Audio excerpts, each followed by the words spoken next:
3, 2, 1. On dirait presque que je fais ça comme un vrai. Allez, bonjour à tous. Allez, vidéo vraiment à chaud, à chaud, à chaud. Je viens exactement de terminer le rodage. 1000 de brouette. Voilà. Petite dernière balade cet après-midi, moitié TT, moitié route, par les petits sentiers entre Saint-Brieuc et ici. Parce que je suis toujours effaré de voir comment cette Bretagne elle est vraiment magnifique. Et je la découvre vraiment tardivement et pourtant ça fait longtemps que je suis là. Donc cette vidéo, voilà, on va commencer depuis le début parce que j'aurais peut-être dû commencer par là pour ceux à qui ça va donner la gastro. J'ai des noms en tête mais je ne les dirai pas. Non, parce que cette vidéo, bon, je suis pas un essayeur, je suis pas un pilote de championnat du monde. Je suis pas, voilà, c'est juste mon avis de la découverte dans le monde de BMW, de ma troisième partie, j'avais envie de dire, de découverte de cette marque.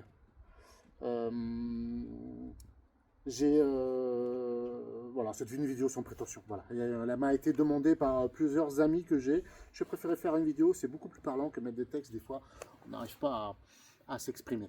Donc, comme vous voyez le modèle derrière moi, hein, donc, il est encore tout chaud, je viens tout juste d'arriver. C'est le modèle Sable Enduro Pro avec toutes les options possibles qui existent, je pense. Puis de toute façon, il n'y en a pas 15 000 hein, pour ce genre de modèle. Montage de jante 18 à l'arrière, hein, évidemment, avec le kit Enduro Pro et la partie de pneus. Ah mais je me suis fait avoir, je croyais que c'était des Caro 4 parce que je ne jurais plus que par ça. Et au fait, ce sont des Michelin. Mais bon, ils sont tout aussi bien. Hein, voilà, pour tout ce que j'ai fait cet après-midi sur du sec et tout. La tenue et tout, bon, il n'y a pas vraiment aujourd'hui, j'ai pas envie de vous raconter de salade, il n'y a pas de mauvais pneus hein, aujourd'hui. Il n'y a que des mauvais pilotes. Voilà, basta, je ne dirai pas plus. Alors, comment j'en suis arrivé là j'ai découvert BMW grâce à un ami que j'aurais jamais dû suivre dans cette concession. Et David, le responsable, a eu la gentillesse de me faire essayer une 900. Oui, j'ai commencé par la 900 GS. C'était ma toute première BMW. Et ça date pas si longtemps que ça. Mais comme je fais beaucoup de kilomètres, donc je préfère changer assez rapidement de modèle de manière à pas alors être pénalisé lors d'une reprise, etc. Voilà, généralement, je n'essaye pas de dépasser 10 000 km. Pour la petite anecdote. La 900 GS m'a dit va essayer ça. Tu reviens, tu me dis. Donc j'ai été essayé, je suis revenu, j'ai signé. Pourquoi? Parce qu'elle avait une faculté et une adaptation au niveau tout-terrain qui était exceptionnelle. Voilà. Vraiment, tu prends la moto, cette 900, je parle bien de la dernière génération, et également aussi elle était full option avec un Enduro Pro, etc., évidemment à un certain tarif. Cette moto, tu peux la prendre, tu allais en tout-terrain, paf, tu étais tout de suite bon. Non pas parce que tu étais bon pilote, c'est parce que la moto faisait vraiment beaucoup de travail à ta place et l'équilibre était bon. J'étais surpris parce que c'était un moteur quand même classique, le réservoir haut, avec un poids en hauteur. Mais ça ne la pénalisait pas, voilà. Elle avait un défaut, c'était son bruit, le bruit de son moteur. Quand tu roulais sur route, ça, c'était pas... Je trouvais ça... Et du coup, lors d'une révision, je sais plus laquelle, combien de kilomètres, et puis parce que j'ai voulu faire comme les petits camarades, et il y a eu la 1300 qui est sortie. Et là, David me fait essayer également la 1300 en pneu route et machin, tout ça, et je suis revenu, pareil. Donc je suis reparti avec une Trophy Enduro Pro, qui est aujourd'hui, je pense, aujourd'hui, hein, là où je vous parle, pour moi, une des meilleures machines qui existent pour rouler sur route. Voilà. Elle sera capable, avec la configuration Enduro Pro, de vous emmener loin, même en tout terrain. Même en tout terrain, loin.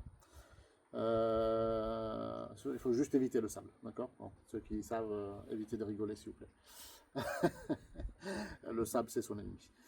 Le poids, ben, il n'y a pas de... aussi bon soit-on, le sable, elle n'aime pas du tout.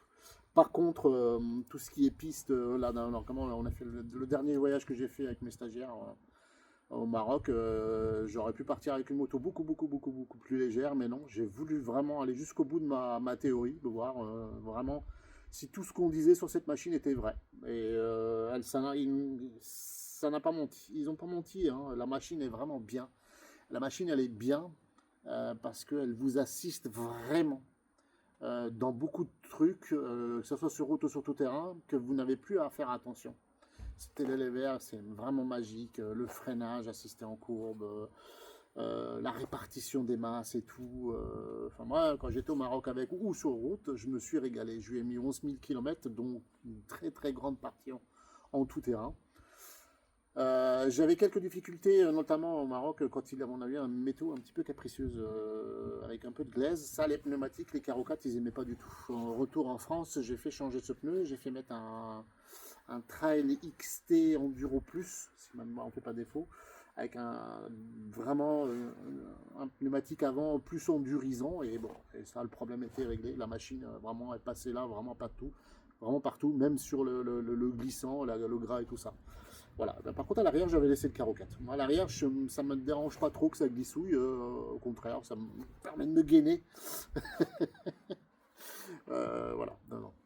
Non, blague à part. Les 10 000 km, presque 11 000 arrivant, il a fallu que je change. Et là est sortie la Geländestraße de 1200. Visuellement, je la trouvais magnifique. Alors au départ, j'avais vu le modèle le noir et je voulais changer.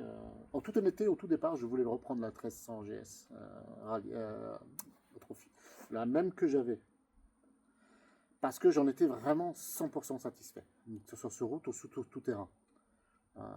C'est une machine qui est faite pour rouler dans toutes les conditions possibles, même les pires. Chris, un petit coucou à lui, s'en souviendra, à l'Atlas en hauteur là-bas, 5 degrés avant latéral avec beaucoup de pluie. J'étais bien content d'avoir mes pneus chauffantes et ma petite salle chauffante. Et la protection, bien entendu, parce qu'elle vous protégez vraiment de toutes les intempéries, tout ça, la petite bulle réglable, machin, etc. Quand vous descendez de la 1300 GS Rally et que vous passez là-dessus, eh ben, ça fait un choc. Ça fait un choc, mais pas un mauvais choc. Ça fait un choc parce que ça vous rappelle qu'en fait, une moto, c'est fait pour être pilotée. C'est pas la moto qui doit vous piloter. Et j'en fais notamment la première et la meilleure expérience, c'est que, donc bon, je l'ai reçue, hein, bien sûr, donc j'ai choisi cette couleur. Comme je vous ai dit, c'est l'Enduro Pro, le modèle, tout ça. C'est au premier freinage sur route. Premier freinage sur route, et bam, ça plonge. Ça plonge, et le mordant des freins est vraiment phénoménal parce que ça morfle très fort et il faut s'adapter au niveau que la fourche replonge. Et là, l'arrière se lève un petit peu, etc. Et il se dit wow, qu'est-ce qui se passe? Donc voilà, il y a cette partie-là. Mais une fois qu'on a réappréhendé ce système, cette façon de piloter, ça ne fait plus rien. L'autre, alors je vais y aller en progressant, c'est-à-dire je vais y aller pour ce que je le trouve bien, hein, notamment toi Yann qui m'avait demandé les points positifs et les points négatifs, sans franchement dire de bêtises. Alors la boîte de vitesse avec le shifter est exceptionnelle. Vraiment exceptionnel. D'une douceur, vous posez le puits dessus. Il y a ce double déclenchement qui fait le premier, dès que vous touchez, pam, il y a le contour qui monte, enfin contour. Il n'y en a pas.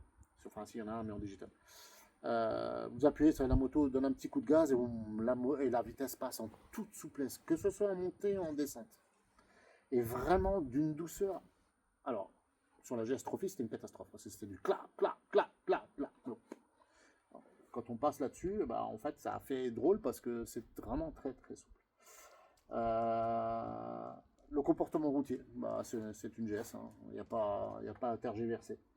Quand on passe du 1300 Trophy à ce modèle, ce qui va tout de suite vous sauter aux yeux comme défaut, c'est la protection. Il n'y a pas de bulle, d'accord? Non, il n'y en a pas. Par contre, là, je viens de me faire 200 km en 81-90, avec toute petite route entre Sud Saint-Brieuc sud et jusqu'à Rennes, par les toutes petites routes, et ben, en fait, on n'y pense plus. Je pense qu'on va y repenser si par exemple bah, il pleut, s'il flotte, ou il y a du vent, ou dans une météo un petit peu plus clémente, enfin moins clémente qu'aujourd'hui, parce que là on est quand même dans la période estivale, donc forcément c'est beaucoup moins gênant. Vous me diriez, bah, il suffit d'ajouter une bulle, tout ça. Bon, encore faut-il que les accessoiristes se réveillent, parce que pour l'instant il n'y a vraiment rien, il n'y a vraiment pas grand-chose. Il y a cette scène qui est en option 719, hein, la fameuse, le fameux truc. Bon, alors, oui, bien, ça accroche bien. Après, à voir dans le temps si c'est pas trop salissant. Il faut revenir en arrière parce que de façon de voir par rapport à une moto, je me compare à la 1300. C'est, bah, ce qui est bien, c'est que le réservoir s'ouvre avec la clé. Chose qui ne se faisait automatiquement qu'avec la clé codée sur le 1300. Alors j'entendais dire que moi j'ai jamais eu de problème, que des fois elle pouvait tomber en panne, donc c'était galère pour ouvrir machin. Moi c'est avec la clé, là on revient au mode ancien. Inconvénient c'est qu'il n'y a pas de jauge, il n'y a pas de jauge à essence. C'est 2025, il n'y a pas de jauge à essence. Il y a un indicateur avec des petites barres pour vous dire si la clé de contact est proche ou pas, parce que l'allumage se fait toujours avec une clé magnétique, hein. Enfin une clé codée. Et elle vous dit en fonction des couleurs ou de la distance que vous êtes de la moto si vous êtes proche pour l'allumer ou pas. BMW, soyez gentil. Mettez une jauge à essence plutôt. Virez ce truc, ça sert à rien. On sait si on a la clé sur soi ou pas. De toute façon, la moto ne démarrera pas si on ne l'a pas. Ça aurait été vraiment confortable. Moi, j'ai opté pour pour le compteur rond. Il y a aussi le digital. Je trouvais que ça n'était pas cohérent. Alors, vous avez quand même une partie digitale, un petit cadran à l'intérieur où vous avez tout ce qui est nécessaire, hein, kilométrage, trip, les 15 trips, les machins, la pression des pneus, tout ça. Elle a les poignées chauffantes, pas la selle. Et voilà. Donc moi j'ai rajouté ça, les protections de poignées, parce que bon, on est souvent amené en tout terrain à poser la moto contre un tronc d'arbre ou peut-être par terre. Mais bon, il y a ça qui va l'arrêter avant. Il faut que je change les rétros. J'ai des double tech là qui m'attendent. L'option support de GPS, alors c'est rigolo parce qu'il y a deux barres, il y a un arc et puis il y a deux barres. Et donc quand il m'avait été monté par les gars de l'atelier de chez Moto Passion, Boxer Passion, pardon, il l'avait monté au-dessus. Alors je trouvais qu'il était vraiment beaucoup exposé aux éléments. Donc je l'ai décalé et je l'ai mis en dessous. Donc c'est quelque chose qui est activé avec une télécommande parce que des fois on a besoin. Pour moi, avec mon boulot, j'ai besoin des fois je fais de la roco et des trucs comme ça, de voir un petit peu plus large et d'activer. C'est un Garmin Trade, un GPS qui est fait pour tout ça. Voilà, ça c'est la petite note. L'amortisseur de direction joue son rôle. Alors, c'est vrai que la 1300 Trophy, on pouvait attaquer vraiment, ça me poussait vraiment à rouler très très vite tout ça là. Et c'est vrai que quand je suis passé sur celle-ci, je me suis dit, tiens, niveau sécurité, c'est peut-être pas pareil comme, voilà, il va falloir faire gaffe et tout ça, ça c'est vrai. Mais j'en ai eu, j'ai fait l'expérience en vrai, en rentrant dans un village, c'est la période là, du gravillonnage. Et donc on passe de 80, ça descend, hop, le panneau passe à 50, 30, et en bas, ils ont gravillonné toute la descente où c'était normalement où j'avais l'habitude de freiner. Et ça tourne à 90. Et là, je me suis dit, ok, je suis arrivé dessus, j'ai senti que ça machin. Bah, j'ai appuyé sur le frein avant, frein arrière, je suis resté en ligne, la moto, elle n'a pas bougé. Voilà. L'ABS et la tenue à ce niveau-là fait vraiment bien le boulot. Quoi d'autre? La consommation, pour l'instant, alors, il n'y a pas de jauge, j'en reviens. Si j'avais celui qui a inventé ça, qui a eu l'idée de dire non, je ne mets pas de jauge, on va le faire à l'ancienne. Après on s'y habitue, on revient, moi je suis un vieux, donc je suis un ancien, on a l'habitude des robinets, des machins, on sait que quand la réserve, etc. Là en fait vous roulez, pour l'instant sur les 1100 km, 1080 km que j'ai fait, tous les 200 km, le voyant s'allume. Il y a un petit voyant, et là il y a un compteur qui se met en route, le nombre de kilomètres que vous faites. Donc une consommation approximative, en roulant normal, hein. Moi je suis pas un gars qui roule dans les tours, machin, ça m'a, voilà. En plus elle est en rodage. 5 litres 2, 5 litres 3. Je suis pas allé au-dessus. Donc je fais 200. C'est 14 litres 14 litres de mémoire, 14, voilà. Et à 200, ça s'allume. Et là, il vous reste à peu près entre 40 et 50 km pour trouver une station. Voilà.